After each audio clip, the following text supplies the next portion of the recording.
भारतीय राष्ट्रीय कांग्रेस की महासचिव, सरसा की लोकप्रिय सांसद आदरणीय बहन शैलजा जी, छोटे भाई जुझारू विधायक, जो जिले की आवाज लगातार पूरे हरियाणा की विधानसभा में एक विशेष तौर से गूंजती है, भाई शीशपाल जी, पूरे मंत्री सैनी साहब, आदरणीय मेहता जी, नवीन भाई, भाई राजेश चंद्राना जी, सभी सम्मानित कांग्रेस पार्टी के नेतागण, भाई संदीप जी, सारी बात आपको तफसील से शैलजा जी ने बताई। बहुत सारे साथियों ने वो वीडियो देखा, बहुत सारे साथियों ने वो वीडियो बहन जी अभी भी नहीं देखा। जरूरी बात यह है, बाई चांस वो मेरे पास यहां है, मैं एक क्षण के लिए अपनी बात कहने से पहले मैं उसको आपको दिखाना चाहूंगा दोबारा से।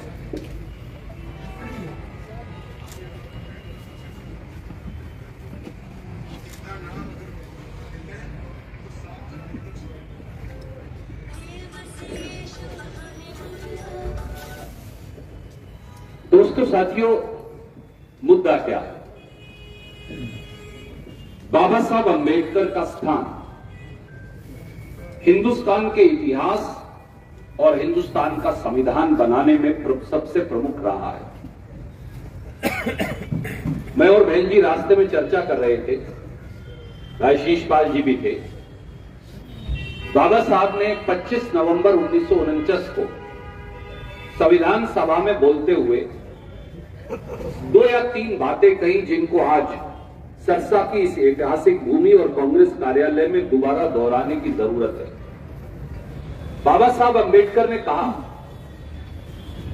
उन्होंने कहा कि मैं संविधान सभा का सदस्य इसलिए बनकर आया था कि अनुसूचित जाति के साथियों के अधिकारों को सुरक्षित कर सकूं, पर मुझे यह मालूम नहीं था, ये बाबा साहब कह रहे हैं, कि मुझे संविधान की मसौदा समिति का सदस्य बनाया जाएगा।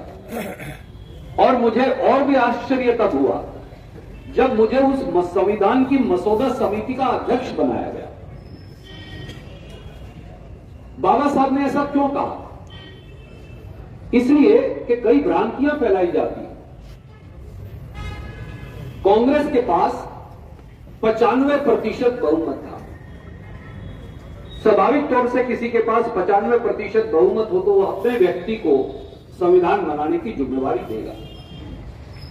न केवल कांग्रेस ने एक सीट खाली कर वहां से वो लड़वाकर बाबा साहब को संविधान सभा में लेकर आए, पर महात्मा गांधी, पंडित जवाहरलाल नेहरू, सरदार वल्लभ भाई पटेल, मौलाना अबुल कलाम आजाद, डॉक्टर राजेंद्र प्रसाद, कांग्रेस के हर साथी का यह मत था कि कांग्रेस से नहीं, बाबा साहब को संविधान बनाने की समिति का अध्यक्ष बनाना ही सबसे देश हित में सबसे उपयुक्त निर्णय।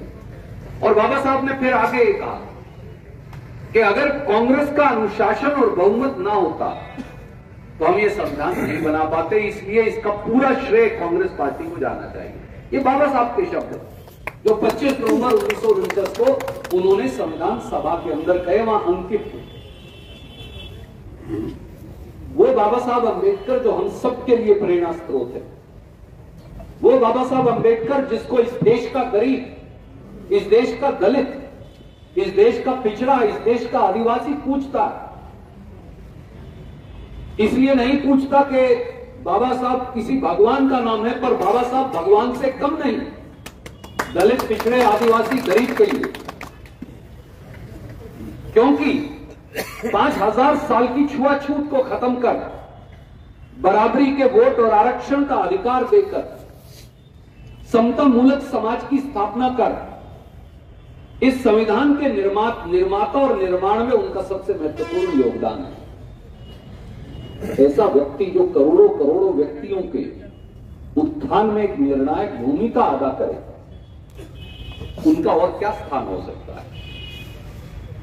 पर जिस प्रकार से भारतीय जनता पार्टी ने अहंकारवश बाबा साहब अंबेडकर का मजाक उड़ाया, जैसा मेरी बहन ने कहा, खिल्ली उड़ाने का कुत्सित प्रयास और षड्यंत्र किया, ये अपमान माफ कीजिए केवल बाबा साहब का नहीं, भाजपा की मानसिकता यह है कि उन्हें दलित, गरीब, पिछड़े, आदिवासी से बदबू आती है। आज भी आजादी को तो 75 साल हो गए, छुआछूत तो खत्म हो गई, आरक्षण तो आ गया, संविधान तो बन गया, पर उनके मन का भेदभाव कभी निकल नहीं पाया। आज भी उन्हें आदमी और आदमी के अंदर अंतर दिखता है। बाबा साहब अम्बेडकर के बारे में हम तो मोदी जी का नाम भी लेते हैं तो जी लगाते हैं। राहुल जी भी जब बोलेंगे वो जी लगाएंगे। हम तो उनके किसी स्वर्गीय नेता का नाम भी लेके चाहे आलोचना करें, हम जी लगाएंगे। हमारे विपक्षी एक नेता का देहांत हो गया, हमने तो अपना कार्यक्रम स्थगित कर सीमित कर लिया। ये एक संस्कृति है, भारतीय संस्कृति का एक हिस्सा है। पर उस महान आत्मा के बारे में जिस प्रकार के शब्द अमित शाह कह रहे थे, पीछे से उनके सांसदों ने भी कहा जी लगाइए। अम्बेडकर अम्बेडकर, ये तरीका है ऐसे महापुरुष, महान आत्मा के बारे में बोलने का? कोई अपने मां बाप, दादा को पहले नाम से पुकारता है? कोई अपने परिवार के बड़े मुखिया को, जिनके नाम से हम जाने जाते हैं, इस प्रकार से पुकारता है? ये एक तरीका है हीन भावना, भेदभाव, जाति पाति दोबारा पैदा करने का। और इतना ही नहीं, आप मुझे बताइए, अगर बाबा साहब के अनुयायी बाबा साहब को सेलिब्रेट करें, उनकी शिक्षा का अनुसरण करें, उनके शब्दों का अनुसरण करें, तो आप हमारा मजाक क्यों उड़ाते हो ये कह के इसकी बजाय तो भगवान का नाम ले लेते तो स्वर्ग में चले जाते? अरे भगवान मंदिर में, भगवान इंसान के अंदर है, पर इंसान से नफरत करना भगवान का तिरस्कार करना, इंसान से जात पात के आधार पर भेदभाव करना, रंग भेद के आधार पर भेदभाव करना भगवान का सबसे बड़ा तिरस्कार है। और इसलिए बहन जी ने आज जब मुझे मालूम चला, मैंने कहा बहन जी मेरे को भी अगर अनुमति दें तो मैं साथ चलना चाहूंगा, चाहे कार्यक्रम सीमित किया, एक बार साथियों से बात तो करें। और ये मानसिकता जो है ये केवल बाबा साहब का तिरस्कार करने तक सीमित नहीं है। 30 लाख नौकरियां खाली पड़ी हैं तो 15 लाख तो रिजर्व की, उनको मत दो। आरक्षण है, देते नहीं तो वे उस आरक्षण का क्या करें जो मुझे मिलेगा ही नहीं। अभी कानून बनाया विधानसभा के अंदर शिषपाल जी ने, जो कच्चे कर्मचारी हैं, फैसला कर दिया पक्की नौकरी तो कोई भर नहीं, और कच्चे कर्मचारियों में आरक्षण नहीं, ना एससी का आरक्षण, ना बीसी का आरक्षण, ना ईडब्ल्यूएस का आरक्षण, कोई जनरल कैटेगरी वाले किसी गरीब ब्राह्मण को मिल जाए, ना फौजी का आरक्षण, और ना विकलांग का आरक्षण, ना खिलाड़ी का आरक्षण। क्यों? और ये कह दिया 58 साल तक ये कच्ची तनख्वाह पर ही रहेंगे। तो अगर वो 58 साल तक रहेंगे तो भाई फिर पक्का कब लगाओगे? तो वो तो 2 लाख नौकरी हरियाणा में खाली रहेगी, किसी बच्चे को रोजगार मिलने वाला नहीं। 15,000 की नौकरी करो, ताली बजाओ। अभी बैकवर्ड क्लास के लिए कानून लेकर आए, अपने यहां भी चुनाव होगा, उसमें बहुत ही अजीब बात है जी लिखी। ये लिख दिया कि अगर आप बैकवर्ड हो तो आपकी जनसंख्या आधी गिनी जाएगी। अब मैं आपसे पूछता हूं, अगर कोई जांगड़ा है, अगर कोई कुम्हार है, अगर कोई कंबोज है, अगर कोई सुनार है, अगर कोई तेली है, अगर कोई नाई है, अगर कोई धोबी है, तो वो पूरा आदमी नहीं है, वो आधा आदमी। बीजेपी ये कहती है, कानून में लिखा कि अगर 100 घर है तो 50 गिने जाएंगे बैकवर्ड के, 50 है तो 25 गिने जाएंगे, 25 है तो 12 गिने जाएंगे। क्यों? इसका क्या कारण? कंबोजों के अगर 100 घर है तो 100 गिनो आरक्षण के लिए, 50 है तो 50 गिनो, 200 है तो 200 गिनो। बैकवर्ड वाले आते हैं और हम बाकी सारे पूरे हैं, ये कौन सा कानून है भाई? और ये कर रहे हैं, सरकार बना दी हमने तो खुलेआम कर रहे हैं। बाबा साहब इसी के खिलाफ लड़ते थे, और क्या बाबा साहब की कोई व्यक्तिगत जमीन की लड़ाई तो थी नहीं, बाबा साहब की तो इन्हीं अधिकारों की लड़ाई थी। एससी सब प्लान कांग्रेस पार्टी ने, बहन जी केंद्रीय वजीर थी, इन्हीं के मंत्रालय ने लागू किया था। यही केंद्रीय मंत्री भी स्वयं थी कि गरीब को जनसंख्या के आधार पर सरकार के बजट में हिस्सेदारी दे दो। और बाबा साहब ने क्या कहा? आते ही बीजेपी ने एससी सब प्लान खत्म कर दिया। तो ना नौकरियां देंगे, ना आरक्षण देंगे, ना अधिकार देंगे, ना बजट देंगे, ना सरकार में हिस्सेदारी देंगे। और राहुल गांधी जी तो हर बार कहते बताओ ना कितने रविदासिया और वाल्मीकि सेक्रेटरी हैं भारत सरकार में, कितने बैकवर्ड हैं, कितने आदिवासी हैं। भैया उनका बंदा बिठाओगे ही नहीं तो उन्हें न्याय कैसे मिलेगा पूरा। हो सकता है मेरे जैसा, आप जैसा कोई आदमी सोच ले, 100 में से 100 सोचेंगे, ये तो सच नहीं है। और हरियाणा पंजाब में तो जो हमारे सिख भाई हैं उनके साथ एक अलग तरह का भेदभाव है। अगर मैंने दाढ़ी रख ली, अगर मैं पग बांध ली, अगर मैं गुरु साहब का सिंह बन गया तो कभी मुझे नक्सलवादी कहेंगे, कभी मुझे उग्रवादी कहेंगे। इनको मैं बंदा ही नजर नहीं आता। डल्लेवाल साहब और किसान जो है रोज लाठियां खाते हैं, हर रोज नायब सिंह सैनी जी और उनकी सरकार जो है वो उनके आगे नश्तर बिछाती है, रोज उनके ऊपर अश्रु गैस और लाठियां चलती हैं। इधर डल्लेवाल जी पड़े नरवाना और खनौरी के बॉर्डर पर, उधर अम्बाड़ा के बॉर्डर पर लाठियां चल रही, कोई पूछने वाला नहीं।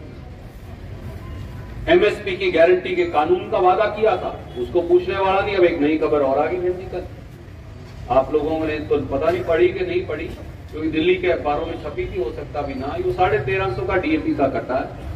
1 तारीख से कहते हैं नया तोहफा देना किसान को, 1950 का करना। ब्लैक में तो इस बार भी खरीदा इन्होंने, सबने 1900 में ही खरीदा। इनके लिए तो 1900 हो लिया पहले ही, इन्होंने तो खरीदा ही 1900 में। और सोसाइटी के अंदर 2-2 दिन किसान धक्के खाते रहे, मेरा फिर भी नहीं। यही बाबा साहब कहा करते थे, बराबरी और समानता समता मूलक समाज का अधिकार। तो साथियों, जो आज कुमारी शैलजा जी ने कहा है, मेरा केवल एक ही अनुरोध है, मेरा आपसे एक ही अनुरोध, ये लो भेदभाव की ये लो अब नहीं चलेगी। वो सत्ता में आए हो सकता है, ये सच है, पर सत्ता में आने का ये मतलब नहीं है कि आप गरीब के ऊपर बुलडोजर चला दें। ये नहीं है कि हमारे जो आइकॉन है बाबा साहब अंबेडकर, आप उनका मजाक और खिल्ली उड़ाओ और हम चुपचाप बैठे रहेंगे, हमने चूड़ियां पहन रखी। इस बात का विरोध हर पुरुष, हर नारी, हर बच्चे, हर बड़े, हर बुजुर्ग को करना पड़ेगा, वो किसी जाति से भी हो। और खास तौर से जो गरीब साथी हैं उनको ये सोचना पड़ेगा, अगर एक साथी ने भी पिछले चुनाव में उनका समर्थन किया तो हर उस साथी को ये सोचना पड़ेगा कि वोट हमारी, राज तुम्हारा अब नहीं चलेगा। वोट हमसे लेनी है, वोट किसान से लेनी है, वोट दलित से लेनी है, वोट नौजवान से लेनी है, वोट महिला से लेनी है। उसके बाद हमें जूते भी लगाने, हमारे अधिकार भी छीनने और बाबा साहब अम्बेडकर जैसी महान आत्मा महापुरुष का अपमान भी करना। हमारी मांग इतनी है, राहुल गांधी जी की, मल्लिकार्जुन खड़गे जी की इतनी मांग है, कुमारी शैलजा जी की इतनी ही मांग है, तो उस गृह मंत्री को बर्खास्त करना चाहिए। उसने गलत किया और उनको माफी मांगनी चाहिए पूरे देश से, ना अकेले दलित समाज से नहीं, पूरे देश से उन्हें माफी मांगनी चाहिए। जय भीम, जय भीम। और साथियों, इस संघर्ष को और आगे ले जाना पड़ेगा। एक एक मोहल्ले में जाकर अगले आने वाले दिनों में आपको ये जागृति जगानी पड़ेगी, तभी इस देश के अंदर समता मूलक समाज रह पाएगा, तभी इस देश में गरीब के अधिकार रह पाएंगे, और तभी अभिमान और स्वाभिमान से गरीब बराबरी में खड़ा होकर, सर उठाकर, आंख में आंख डालकर सत्ता के हुक्मरानों के देख पाएगा। नहीं तो ये किसी को छोड़ने वाले नहीं। कोई समझे कि आज गरीबों पर हमला है, कल हम बच जाएंगे, बचने वाला कोई नहीं। इसलिए आज खड़े हो जाइए इस संघर्ष के लिए। शैलजा जी यहाँ हैं कि नेतृत्व में ये तैयारी कर लीजिए। बहुत बहुत शुक्रिया। जय हिंद।